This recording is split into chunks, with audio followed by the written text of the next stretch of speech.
ఇక్కడ దళిత సంఘాలు మీటింగ్ జరుగుతున్న సమయంలోనే కేసీఆర్ ముఖ్యమంత్రి కె చంద్రశేఖరరావు గారు దళితుల్ని నమ్మించడానికి దళితుల్ని బ్రహ్మలోకి నెట్టేసి ఓట్లు వేయించుకోవడానికి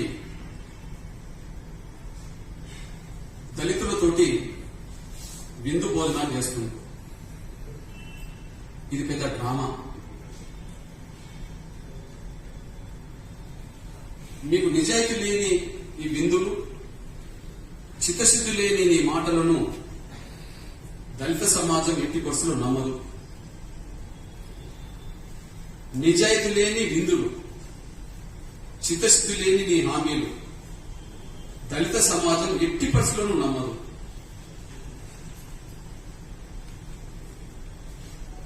ఈరోజు హుజురాబాద్ నియోజకవర్గం నుంచి ఊరికి 4 చొప్పునో 5 చొప్పునో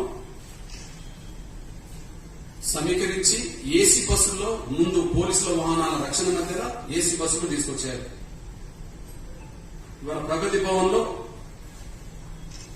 ఆ దళిత వర్గాలకు సంబంధించిన ప్రజలతోటి కేసీఆర్ గారు విందు చేస్తున్నాడు. అయితే నమ్మాలా? నువ్వు ఏసీ బస్సులో తీసుకొచ్చి నువ్వు నీ పక్కన కూర్చొని పెట్టుకుని దళితులతో నువ్వు భోజనం చేస్తే 7 ఏళ్లుగా నువ్వు చేసిన మోసాలను మేము మర్చిపోవాలా? మమ్మల్ని మోసం చేస్తున్నది మీరే, మా అస్తిత్వాన్ని చంపుతున్నది మీరే, మా ఆత్మగౌరవాన్ని దెబ్బతీసేది మీరే, మా అభివృద్ధిని అడ్డుకునేది మీరే.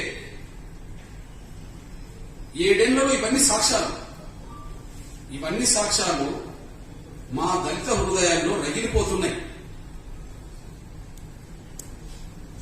మా అస్తిత్వాన్ని చంపింది మీరేనని, మా ఆత్మగౌరవం దెబ్బతీస్తున్నది మీరేనని, మమ్మల్ని మోసం చేస్తున్నది మీరేనని, మమ్మల్ని ఆర్థికంగా ఎదగకుండా అడ్డుకుంటున్నది మీరేనని సాక్ష్యాలు మా కళ్ళ ముందు కనిపిస్తున్నప్పుడు మా హృదయాలు రగిలిపోతున్నాయి. మా హృదయాలు రగిలిపోతే దానికి పరిష్కార మార్గం నువ్వు ఏసీ బస్సులో తీసుకొచ్చి మీ ఇంట్లో కూర్చుండ పెట్టుకుని భోజనాలు చేస్తే మా రగిలిపోతున్న హృదయాలకు ఓదా బాధేమన్నా? డ్రామాలు కట్టుబెట్టాలి.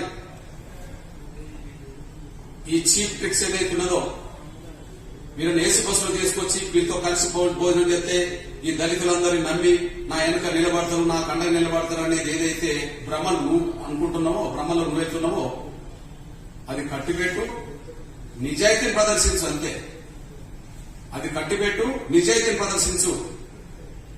ఇకపోతే మిమ్మల్ని నమ్మమనడానికి ఎన్నైనా చెప్తాం. మా విషయంలో చెప్తాం, సమాజం విషయంలో కూడా చెప్తాం. మీ దృష్టికి ఒక విషయం తీసుకుంటున్నాను. ఎవరి మీద మీరు ద్వేషం పెంచుకుంటారో వాళ్ళ మీద మీరు అతి ప్రేమ ప్రదర్శిస్తారు. ఆర్టీసీ కార్మికులు సమ్మె చేస్తే వాళ్ళ మీద ద్వేషం పెంచుకున్నాడు. ఆర్టీసీ కార్మికులు సమ్మె చేస్తే వాళ్ళ మీద ద్వేషం పెంచుకున్నాడు. అనరాని మాటలు అన్నాడు, బెదిరింపులు చేశాడు, ల్యాడ్ చార్జీలు చేయించాడు, వాళ్ళ ఆత్మహత్యకు కారకుడయ్యాడు, వాళ్ళని అణిచేసే ప్రయత్నం చేశాడు. కానీ తెలంగాణలో ఆర్టీసీ కార్మికుల మీద మద్దతు పెరుగుతున్న సమయంలో మళ్లీ వాళ్ళను భ్రమలు కల్పించడానికి ఇంటికి పిలిపించుకొని విందు భోజనాలు కూడా చేశారు. ఇది విందు రాజకీయం. వాళ్ళ మీద దేశం ఉన్నది, వాళ్ళ సమాజం మద్దతు పెరుగుతున్న సమయంలో వాళ్ళని భ్రమల్లోకి నెట్టడానికి ఇంటికి పిలిచి ప్రగతి భవన్లో వాళ్ళతో కూర్చొని భోజనాలు చేశావు, విందు రాజకీయాలు చేశావు. ఆ రోజు ఇచ్చిన హామీలో ఒక్కటి కూడా అమలు చేయలేదు. విందు రాజకీయాలకి ఏం కొత్త కాదు. ఆర్టీసీ కార్మికులకు ఆ రోజు ఇచ్చిన 25 హామీల్లో 2 కూడా అమలు కాలేదు. ప్రతి సంవత్సరం బడ్జెట్ లో 1000 కోట్ల రూపాయలు ఆర్టీసీ కోసం కేటాయిస్తున్న ఒక అంశం లేదే. ఒక మాట చెప్పాలంటే నీ విందు రాజకీయాల తర్వాతనే ఆర్టీసీ కార్మికులు మోసపోయారు. ఆర్టీసీ కార్మికుల జీవితాలు అభద్రత భావంలో పడడానికి దారితీసింది.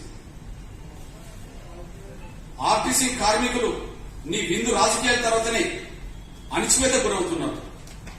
అవి తట్టుకోలేక నేను ఆత్మహత్యలు కూడా పాల్పడుతున్నారు. అణిచివేతను తట్టుకోలేక ఆర్టీసీ కార్మికులు ఆత్మహత్యలు కూడా పాల్పడుతున్నారు. అంటే నీ విందు రాజకీయాలు కొత్తేం కాదని, నువ్వు దగ్గర తీసుకున్నట్టుగానే తీసుకొని వాళ్ళని మోసం చేస్తావనే విషయాన్ని ఇంతకుముందే రుజువు అయిపోయింది.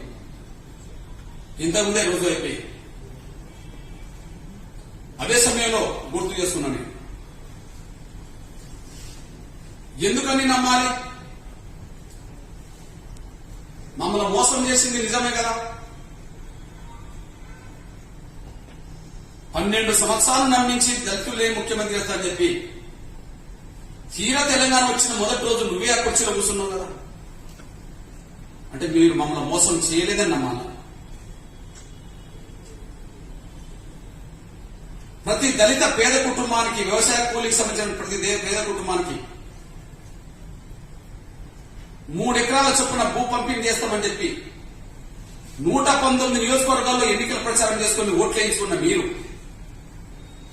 7 ఏళ్లలో 7,000 మంది కూడా పంపిణీ చేయలేదని చెప్పి మోసం చేసినందుకు నమ్మాలా? లేదా మీరు మోసం చేయలేదని అనుకోవాలా? పంచిన భూమి గోరంతా కూడా లేదు, కానీ మా నుంచి అసైన్మెంట్ భూములు లాక్కున్నది కొండంత. మీరు మాకు పంచిన భూమి గోరంతా కూడా లేదు. రాష్ట్ర వ్యాప్తంగా మా నుంచి గత ప్రభుత్వాలు ఇచ్చిన అసైన్మెంట్ భూములను లాక్కున్నది కొండంత. మాకు పంచలేదని, మీరు మోసం చేయలేదని మేము బ్రహ్మలో మీకు నెట్టు వేయాలన్నా? అదే సమయంలో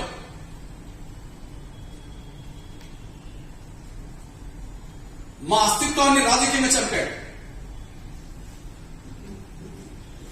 మొదటి 5 ఏళ్లు దళితులకు ఉప ముఖ్యమంత్రి హోదాను ఉన్నది, కానీ ఇప్పుడు ఆ ఉప ముఖ్యమంత్రి హోదే మా దళితులకు లేదు.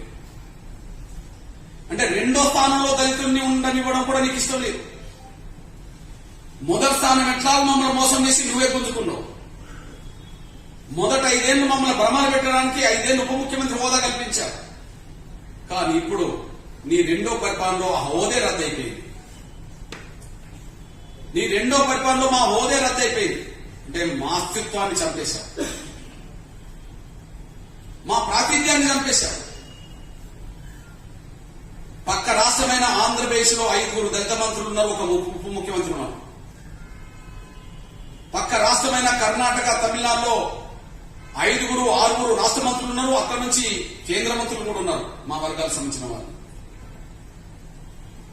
కేంద్ర మంత్రులు కూడా ఉన్నారు కర్ణాటక, తమిళనాడు నుంచి. కానీ ఇక్కడ 3 ఉండాల్సిన, మా ప్రాతినిధ్యం ప్రకారంగా, మా జనాభా పరంగా 3 ఉండాల్సిన మంత్రివర్గంలో ఉప ముఖ్యమంత్రి హోదా తగ్గించి ఒక్కరికే మంత్రి పదవిలో స్థానం ఇచ్చారు.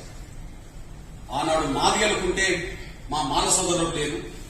ఇప్పుడు మా మాల సోదరులకు గౌరవాన్ని తగ్గించి ఇచ్చినా కూడా మాదిగలకు ప్రాతినిధ్యం లేదు.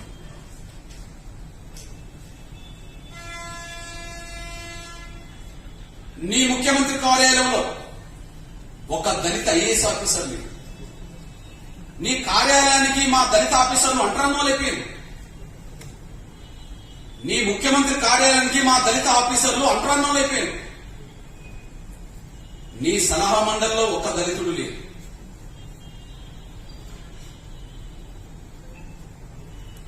తెలంగాణ రాష్ట్రానికి మొదటి chief secretary Rajiv Sharma,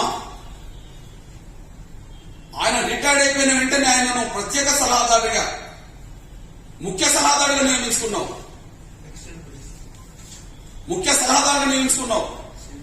extension ఇచ్చి తర్వాత ఆయన గౌరవించి సన్మానం చేసి ముఖ్య సలహాదారుగా నియమించుకున్నావు. కానీ 2వ చీఫ్ సెక్రటరీగా ఉండబడే మా దళిత ప్రదీప్ చంద్ర గారిని ఆయన 9 నెలలు చేయాల్సిన చీఫ్ సెక్రటరీ పదవి కాలాన్ని 6 నెలలు తగ్గించి మళ్ళా ఎక్స్టెన్షన్ చేయకుండా, కనీసం రిటైర్మెంట్ అయిన రోజు కనీసం ఆయనను గౌరవించకుండా ఆయన ఇంటికి పంపించారు. రాజీవ్ శర్మ గారికి ఎందుకు ముఖ్య కార్యదర్శి, ముఖ్య సలహాదారుగా తీసుకున్నావో, ప్రదీప్ చంద్ర గారిని దళితుడిని ఎందుకు ఇంటికి పంపావో మా దళిత సమాజం మర్చిపోలేదనేసి కూడా గుర్తు చేస్తున్నాను. నీ సలహా మండలిలో ఒక్కరు నీ చుట్టూ లేదంటే మా దళితుల మీద ఇప్పుడు నువ్వు మాట్లాడుతున్నది కపట ప్రేమే తప్ప, నీ బిందు రాజకీయాలు కపట బుద్ధితోనే తప్ప మా పట్ల నీకు ఎలాంటి చిత్తశుద్ధి అభిమానం లేదనే విషయం సాక్ష్యాలు రుజువు అవుతున్నాయి. అంతేకాదు మా దళిత ప్రాతినిధ్యం అన్ని నియామకాల్లో చంపేస్తున్నావు లేదా తగ్గేస్తున్నావు. మా దళితుల ప్రాతినిధ్యం అన్ని నియామకాల్లో చంపేస్తున్నావు లేదా తగ్గిస్తున్నావు. మొన్న మీరు నియమించిన యూనివర్సిటీ వైస్ ఛాన్సలర్లో మా ప్రాతినిధ్యం తగ్గింది.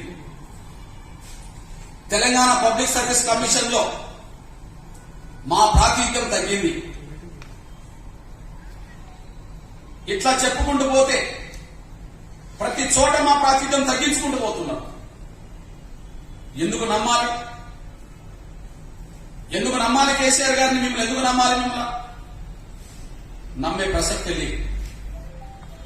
అంతేకాదు ఒక విషయం గుర్తు చేస్తున్నాను. మీరు ఆత్మగౌరవ భవనాల పేరుతో హైదరాబాద్ కేంద్రమైన హైటెక్ సిటీ నుంచి మొదలుకుంటే హైదరాబాద్ చుట్టూ కూడా చాలా కులాలకు భవనాల పేరుతో స్థలాలు, భవనాల పేరుతో ఆర్థిక వనరులు సమకూర్చారు. కానీ దాదాపు 60 కులాలు ఉండబడే మా దళిత కులాలకి 60 కులాలు ఉండబడే మా దళిత కులాలకి ఒక్క కులానికి ఒక సెంటు భూమి కూడా కేటాయించలేదు.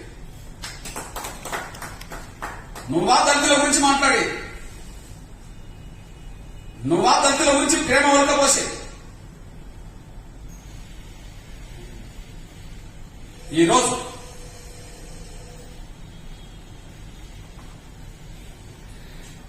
కేసీఆర్ గారికి ఆత్మ పరిశీలన చేసుకోమని గుర్తు చేస్తున్నాం. ఆత్మ వంచన చేసుకోవద్దని చెప్తున్నాం. ఆత్మ వంచన చేసుకుని ఇట్లాంటి ప్రకటనలు చేస్తే నీ మోసాల చిట్టలో మరొకటి పెరుగుతుంది. ఆత్మ వంచన చేసుకుని నువ్వు ఇట్లాంటి ప్రకటనలు చేస్తే ఈ మోసాల చిట్టలో ఈ దళిత బంధు ఒకటి అవుతుంది. ఆత్మ పరిశీలన చేసుకుంటే, ఆత్మ విమర్శ చేసుకుంటే తప్పులు సరిదిద్దుకొని ఇక ముందైనా ఈ దళితుల కోసం ఏదైనా చేయడానికి దారితీస్తుంది. ఇక ముందైనా దళితుల కోసం చేయడానికి దారితీస్తుంది. ఇక ముందైనా చేయమని విజ్ఞప్తి చేస్తున్నాం. అంతే, ఇక ముందైనా చేయమని విజ్ఞప్తి చేస్తున్నాం. అందువల్ల సూటిగా చెప్తున్నాం, నోటిఫికేషన్ కంటే ముందు 1 కాదు 10 అంశాలు తేలాలి. నోటిఫికేషన్ కంటే ముందు 1 అంశం కాదు 10 అంశాలు తేలాలి. నిన్ను ఊరికే మనం నమ్మం. ఎందుకు నమ్మమంటే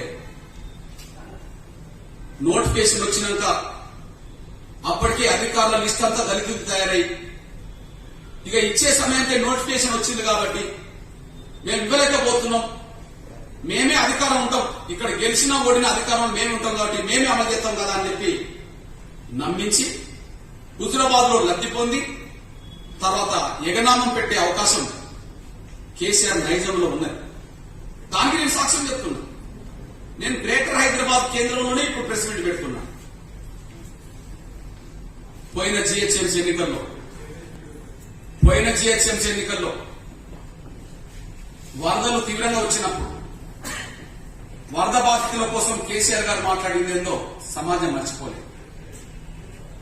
ముందు వరద బాధితులకు కొంతమందికి ఒక్కొక్కరికి కుటుంబానికి 10,000 ఇస్తానని చెప్పి 5-6% ఇచ్చి వెంటనే నోటిఫికేషన్ వచ్చిన వెంటనే ఖచ్చితంగా నోటిఫికేషన్ రావడం వల్లనే అందరికి ఇవ్వలేకపోయాం. కాబట్టి ఎన్నికలు అయిపోయిన వెంటనే మేమే గెలిచినా ఓడినా అధికారం ఉన్నది మేమే కాబట్టి ప్రతి బాధితుడికి వరద బాధిత ప్రతి కుటుంబానికి 10,000 చొప్పున ఖచ్చితంగా ఇస్తామని చెప్పి కేసీఆర్ గారి ప్రకటన ఉన్నది. దాన్ని నమ్మి మీకు ఓట్లేశారు. సంపూర్ణ మెజార్టీ రాకపోయినా మీరే మేయర్ పై దక్కించుకున్నారు. రాష్ట్ర ప్రభుత్వం మీరే, మేయర్ పది మీరే.